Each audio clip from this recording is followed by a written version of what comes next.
Welcome to Weekends with Whitney. Today, we're talking about secrets. Are you hiding some? How many? And for how long? The consequences of keeping secrets can be devastating and debilitating.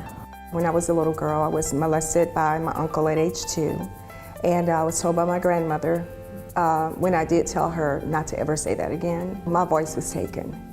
And so from that day on, everybody else that molested me, I didn't tell because I was taught not to tell. We'll show you how a local author's children's book is unlocking the key to hidden secrets and giving children and adults a new life. Then Dr. Nick on the line between secrets and privacy, when you should reveal the truth and its benefits. Then Dr. Nick on the line between secrets and privacy, when you should reveal the truth and its benefits. The problem with secrecy as we get older is that it's almost a part of the addictive cycle. I keep it in secret. I don't want anyone to know that I've got 5 boyfriends. Whether it's abuse or bullying, they're often intertwined in the secrets that children and even adults keep. You're about to meet the local author of a children's book who's unlocking the key to revealing their own truths.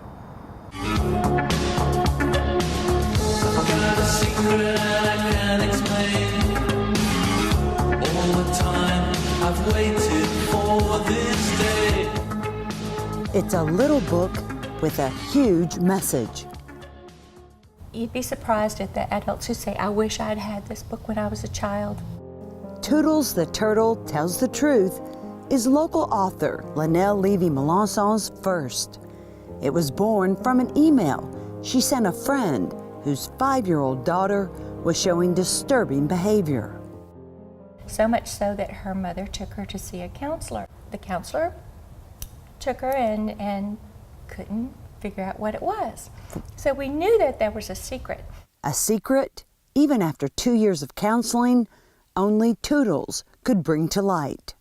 She walked over to her and whispered in her ear. She said, Toodles told me I could tell you what my daddy did to me. She started revealing episodes of child sexual abuse. The counselor was thankful for Toodles. And she told the mother, she says, you tell her that this book needs to be published. It's going to help hundreds of children. Make that thousands now. The state Senate put it on its recommended reading list, and it's now a valuable tool in EBR's eye care program. Kids respond to literature. I think most of us remember as kids that were favorite books we would read. Children's books, good ones, do 2 things. They entertain and they inform. Eye care specialist Tanya Chapman-Griffin developed an entire lesson plan guide around the book. Telling secrets is an important lesson to teach. Good secrets versus bad secrets, and empowering children to be able to have conversations about anything.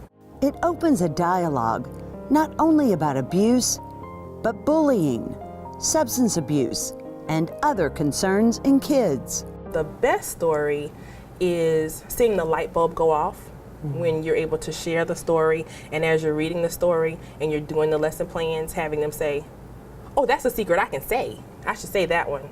Well, that's one I can save. That's one I can save. And teaching them how to be able to share these secrets and how to be able to communicate more effectively, even if they're little. It's a book Shauna Butler Chapman says could have changed 40 years of her life. When I was a little girl, I was molested by my uncle at age 2, and I was told by my grandmother when I did tell her not to ever say that again, my voice was taken. And so from that day on, everybody else that molested me, I didn't tell because I was taught not to tell. Keeping that secret accelerated and extended Shauna's horrific abuse. I had been sexually abused by 15 different men throughout my childhood. And that's from age 2 to 18. Oh my God. So even when you were 15 or 16 years old, you didn't feel like you had the power to say no? No. Yeah. I didn't have the power to say no because of what I was taught. That's right. The power was there, but I didn't know because I didn't have another perspective. Nobody else said, you can tell. I didn't have a Toodles. I want to save those little Shaunas of the world and put it somewhere where a child can pick it up and look at it and know that it's okay to tell the secret.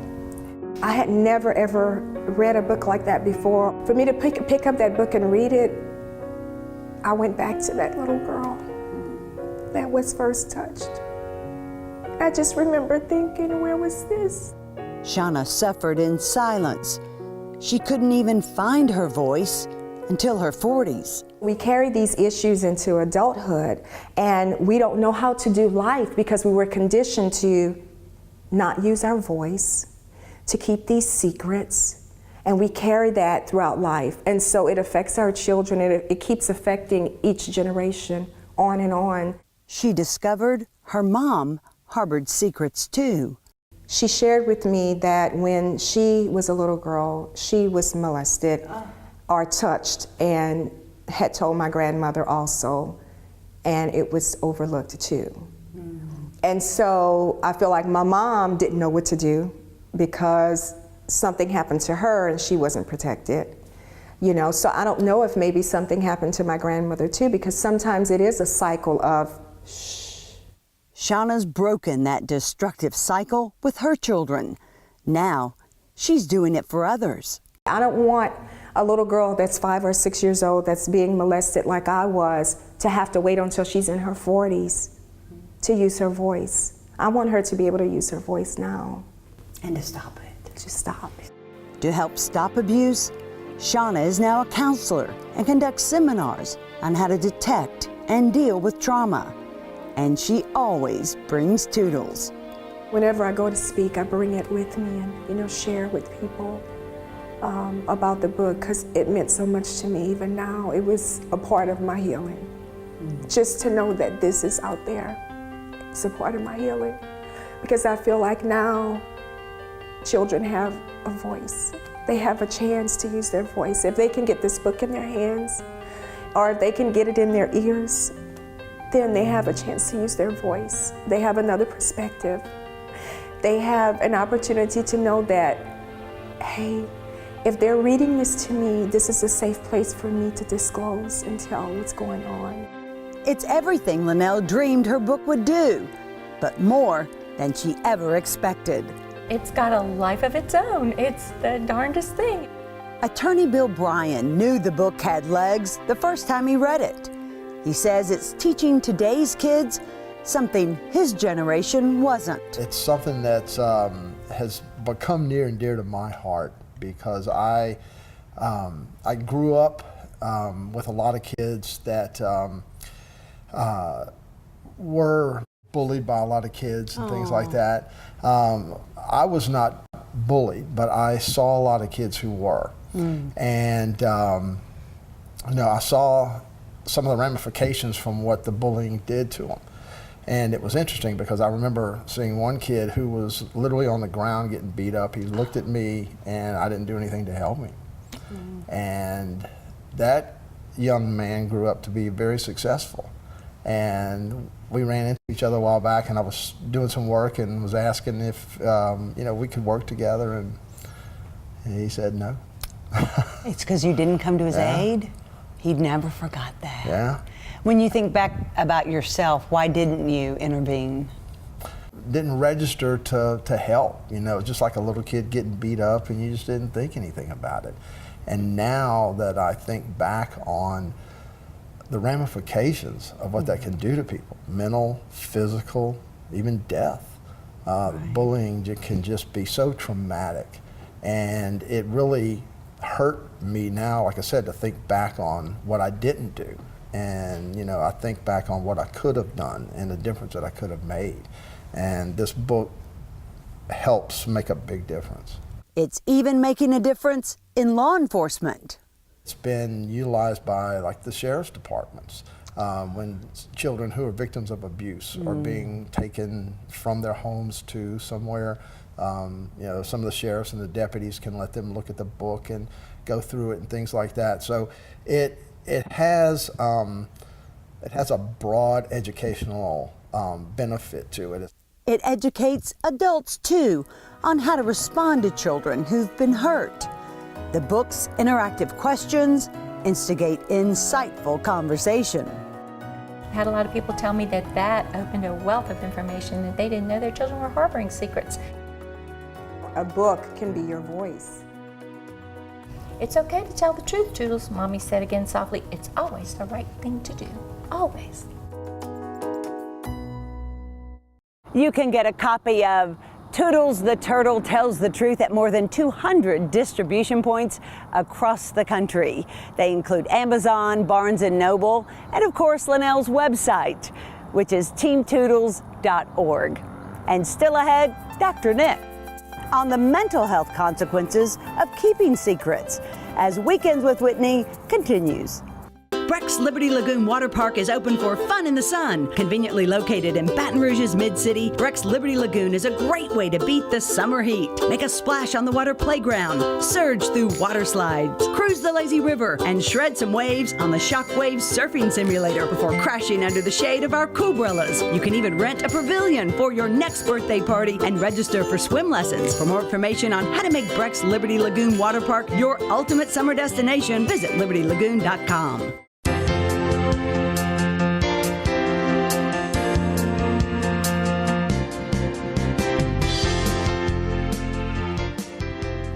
Truth-telling, secrecy, or privacy? Let's talk about it. Dr. Nick joins us.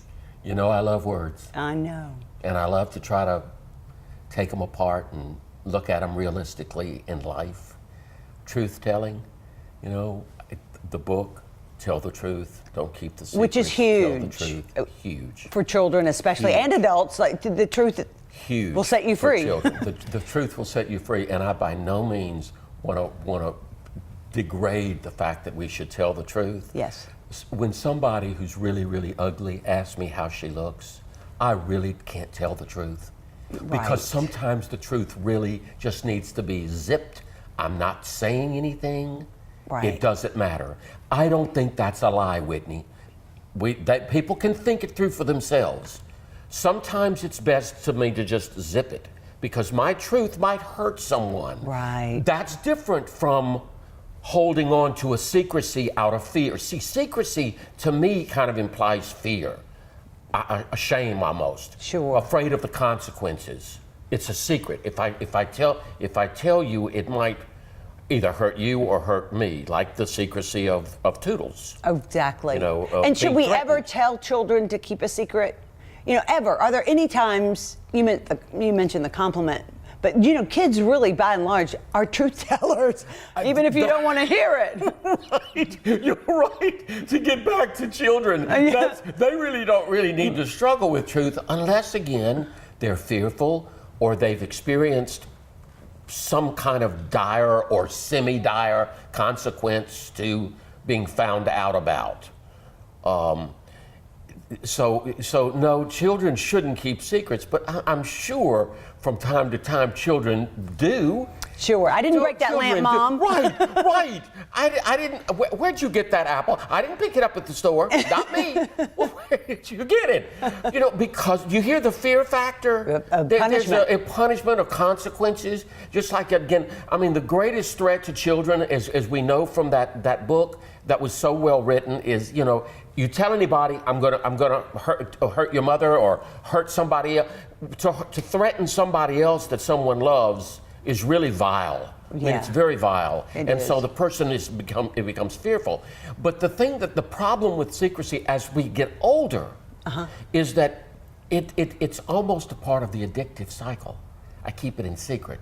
I don't want anyone to know that I've got 5 boyfriends or 5 girlfriends, right? Right. I don't want anyone to know how much I drink at night. So I just drink in private. Well, is that really privacy or is that secrecy? Because privacy is very important to the human condition. I know I'm jumping, but No, keep going, yeah. Privacy, it seems to me, is it's mine. I don't want anybody around when I'm showering and changing. And it has nothing to do with anything. Secrecy, but it's privacy. Right. It's privacy. When I go to my room when I was younger, I would love it. I would have loved it if I had more privacy to do homework. See, I was one of a large family, so everything was shared. Right. Time, and there space. wasn't much I don't remember being able to say, that's my shirt. It's my private shirt. You can't wear it. Oh. See, and not everything needs to be communal. Right. Some things we need to feel like it's help me. I want to me. go to the bathroom. Don't come with me. Don't come with me. That's a privacy issue. Exactly. There's no secrets in there. Exactly. I remember my mother saying, don't knock on the bathroom door if I'm in there, because I don't want to be bothered. Yeah. You know, I just think that those three need to be discerned. Okay. And we need to discern them with children, too. Because again, Whitney, who needs more privacy than adolescents? You've had one, and you've got another one entering into it. Mm-hmm. Don't you sense that need to? Well, Mom, I don't really want you to know. And you're like, okay, as long as you're not ashamed of it or afraid of something going to happen, I don't care what y'all did on your pajama night. Right. Right? Yeah. Were you upstairs? Were you safe? You know. That's all you really want to know. And the privacy also gives the opportunity to explore. Yes. And everybody needs that opportunity, or to do nothing. You know how much I love privacy. Yes. I really do. I know how much you love doing nothing, too. That's part of my privacy. But this telling the truth and the children. If we could take a moment let's to pick do. up on And the look, book. and look, for those just joining us late, it's Toodles the Turtle Tells the Truth by local author Linnell Levy-Melanson. As a professional, what was your take on it? I thought it was excellent. You did? I thought it was excellent. Excellent. I would almost add, though, from my vantage point. Tell me. It might be a book that a parent and a child, or a caregiver and a child read together. That's what she wrote it for. Or a teacher and a child read it together. Not just give it to a child. I don't know that that's the sort of book that needs to be read in private. Because some of the words, it's a little longer, it's a little, not too long, but it just needs to be gone through. And it could be read in several segments and then talked about it. And it's got questions at the end. Right. So right. It's a way of emoting that without again being threatening. Yes, I was going to say you saw that as a professional definitely in the world. Definitely an It was a safe tool. place for kids to feel they could open up. Yes, definitely a safe place. And to go back in time, it's too bad that book wasn't around for Sigmund Freud, because in the late 1890s, Sigmund Freud he was working with women who were hysterical and who were very neurotic, obsessional, and he really began to theorize from listening to their psychoanalysis and the unconscious that they had been abused as children. But he was the first, right? But when he went public, or wanted to go public, all of his peers looked down on him, Victorian period. Oh. All of his peers looked down on him, and he pulled it back and said that it was the imagination. That it was the imagination. And I'm surprised because he didn't pull back on many of his theories. No. And to this day, we all look back. There's The Assault on Truth, I think, is the name of the book that the person wrote, saying Freud just kind of, I don't know if I'd say he chickened out, but he began to really question, okay, is it imagination? Now, what's important is kids do have an imagination. I know, that's where the... Kids do have an imagination. Yeah. So I know, I don't go, even with adults that I work with that I feel like may have had some childhood trauma or abuse, I can't go on a fishing expedition. Really? I just won't do it. I'm going to do my best to help them, if it's there, remember. Okay. But I don't, the imagination and the fantasy, and remember the repression of those memories. Now we're talking adults that have repressed them. Sure. Children are obviously more in tune because it's more current.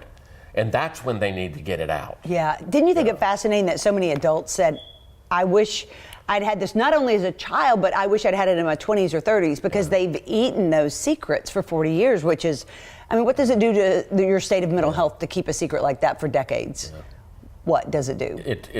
What it does is it makes you neurotic and addictive and self-medicating. Anything, you almost split into dissociative, meaning you just put that out of your mind. That's what I just won't think about it. when someone was, say, sexually abused for 4 or 5 years. That's a long time to be in a pattern of that, you know, and what it does to you. And if I may, I think the thing that is so upsetting to me about it, and I don't know what the numbers are, but a lot of it is family. It's uncles, it's grandfathers, it's brothers. I don't have the research to back me up, but I know from my therapeutic encounters, these are the things that just, my anger, my hair just wants to stand straight up. I get so, like, wow, how could you do that? To somebody you love. This is your grandchild or your nephew or your niece or your, you know, or your baby sister. Or your babysitter. You know, but then again, then it gets to, then we move into that whole area, which I think we're getting better at, which is to talk about sexuality. Yeah. And to talk about, we talk about private parts, speaking of the word privacy. Right. Private. No one should. Meaning no one should do that. Yes. No one should do that. The downside, again, to stuff like this, and we have to live with it, stranger danger. It's so upsetting when I see kids and they won't say hello. Now, when they're with mom and dad, they might. Yeah. But they won't otherwise. Right. And I have to accept that because stranger danger. Right. You know, when really, I think the danger is usually in the home. It is, unfortunately. But I know that there are pedophiles in the world. I know that. Of course. But if you look at the numbers, overwhelmingly, it is someone they know. But it's just, it's so hurtful because there's so many of us who just love kids and would do nothing but to just love to be with them. I know. Just love kids. They make me a kid. Yeah, You know? yeah. Well, should we get to a point where children really shouldn't be alone with one adult? I mean, I hate to say that, but if it's not their mother or father, well, gosh, I guess sometimes it could be either one of those too. But I don't think those numbers are very high. Okay. I don't think those numbers are very high. I think we just have to be careful with sitters and nannies and relatives. Careful in the sense of people know, walk away, say no, come to me if anybody does anything like that. You know, I have an interesting story, just briefly. And at first it was kind of shocking, and I felt sorry for the girl, but I get it now, as I'm older. Cindy Joy had a best friend in pre-K, and my daughter loved sleepovers. And her friend was never allowed to sleep over, but her friend's grandfather was a counselor, and he was in the ministry, and he knew the numbers of sexually abused children, and they didn't want their daughter to be at someone else's house where they had no control. There could have been an older brother, an uncle, or even the dad or the mom. You never know. And so that child, until she was 12, could never spend the night out. And again, at first I was like, oh. But you sure do get it. I get it. It's one of those situations where you gotta respect and honor the parental decision. And at first I was kind of like, but it's my house. I mean, we would never let anything happen to your daughter. Of course. But and in this day and age, that's often the kiss of death. Yeah. And that even hurts all the more. So what you got to do? Tell me. You got to put cameras in every room in the house. Oh boy. And what are we becoming to with that? Well, there's no privacy. They're voyeuristic. Right. Everyone feel like they're always under a magnifying glass. Yeah. That's tough. It is tough. But I admire those parents. Even though it upsets me, I do admire them. I do too. I do admire them. I hope by the age of 12, the little girl got it though and realized, okay, I can do this. Well, I can say no. I think for them, they felt that at 12 years old, she wasn't going to be afraid of the guy who said, if you tell, I'll come back and kill you, or I'll kill your mom and dad. At 12, I guess maybe the reasoning is better that that's really not going to happen. Yeah, I went to visit some friends a few weeks ago, and they have a 12-year-old daughter who is absolutely adorable, and I just clicked with her. But I only stayed around her when mom and dad was there. Because again, I know that that's really important. But she could play the piano, she could sing, she was conversational. I mean, she just was like so with it. You see, and I think why not learn from every age? Well, even a 3 or 4-year-old has so much to offer. You're right. To adults. Yes. Right? Yes. Like you said, tell the truth. They'll tell you. They'll tell you the You truth. look fat in that, Whitney. Oh, know. You must have a kid in you. You've told me that a few times. But we'll let that go for another time. Good talking to you. You too, and What have a that pleasure. conversation with And again, thank the author, as I know you probably I did. know, It's a great Linnell. book. It is, and the It's a story great behind book. it is great as It's well. a great mission. Yes, and I read somewhere real quick. Tell me. Our meaning in life is to find our gift. Our purpose in life is to give it away. I love that. You're right. Toodles, Toodles, everyone. She gave it away in the book. More Weekends with Whitney after this.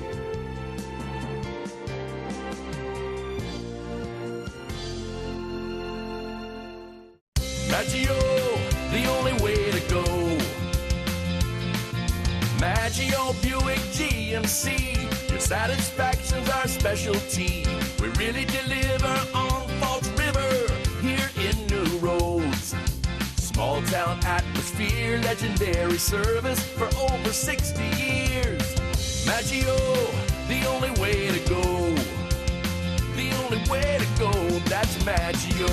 9-time winner of the prestigious Buick GMC Mark of Excellence Award.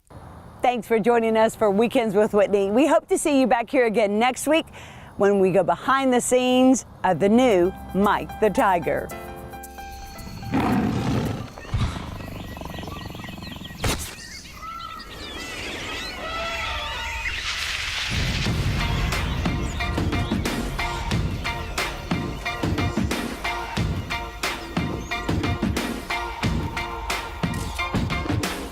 I used to bite my tongue and hold my breath, scared to rock the boat and make a mess.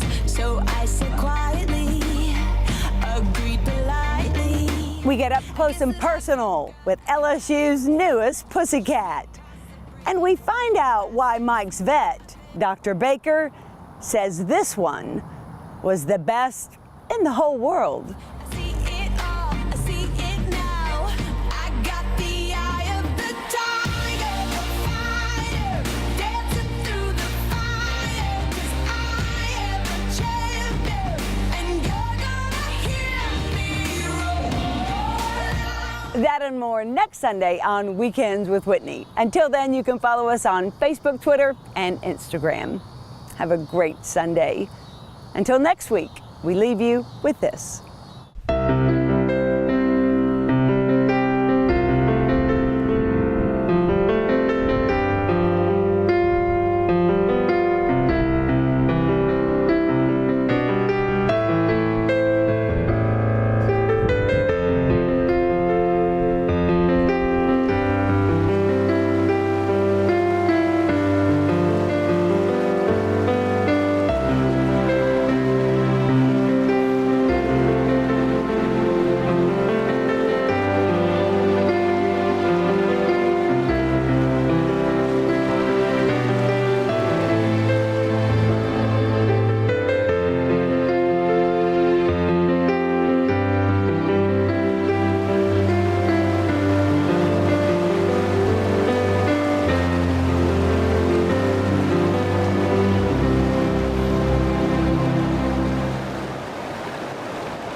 I was scattered into silence.